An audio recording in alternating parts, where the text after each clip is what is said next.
आता अनेक लोक आहेत साधू महाराजांकडे जातात. आता अनेक लोक मोठे मोठे किती वर्षाला जेलमध्ये आहेत महाराज, त्यांच्या मागे तर लाखो ते कोटीमध्ये लोक होते. मग त्यांना सगळ्यांना काही जेलमध्ये टाकता येत नाही. खरात खरा ढोंगी माणूस होता. या संदर्भामध्ये महिना 2 महिन्यापूर्वी पण मी पोलिसांची चर्चा केलेली होती. आमचे CP आहेत त्यांच्याशी 2-4-6 महिन्यापूर्वी मी चर्चा केलेली होती की बाबा असं असं ऐकायला येत आहे, असंच आहे. पण योग्य वेळ आली आणि त्यांना आता ताब्यात घेतलेलं आहे. अनेक त्यांच्या सगळ्या लीला आता बाहेर येत आहेत.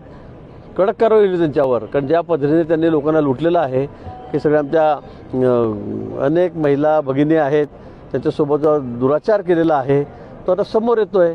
मला वाटतं त्याची शिक्षा त्यांना नक्की मिळेल आणि मोठी मिळेल. आगामी काळात आणखीन असं काय व्हायरल किंवा आणखीन काय व्हिडिओ येणार आहेत का, किंवा आपल्याकडे आणखीन काय माहिती आहे का तशी? माझ्याकडे कुठली माहिती अशी नाही, पण मला 1-2 गोष्टी ज्या कळाल्या त्या मी ज्या बघितल्या त्या त्यावर मी पोलिसांकडे तक्रारही केलेली होती. त्यांना सांगितलेलंही होतं की बाबा असं असं चाललेलं आहे, हा माणूस एवढा सगळ्या हाय प्रोफाईल आहे, याला ताब्यात घेतला पाहिजे. आणि त्या पद्धतीने सगळं ते झालेलं आहे.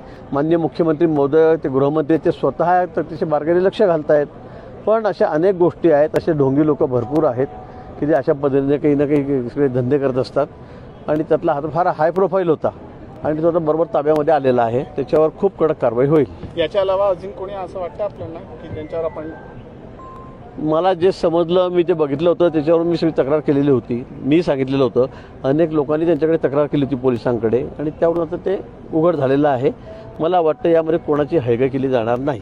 कोणाची म्हणजे जो त्यातला कल्पित आहे हा माणूस जसं काहीतरी खोट्या नाट्या गोष्टी करून लोकांना फसवून काहीतरी अतिशय म्हणजे अंधश्रद्धा ज्याला म्हणतो आपण त्या पद्धतीने हा सगळा वागत होता आणि लोकांना मूर्ख बनवत होता, आता समोर आलेला आहे.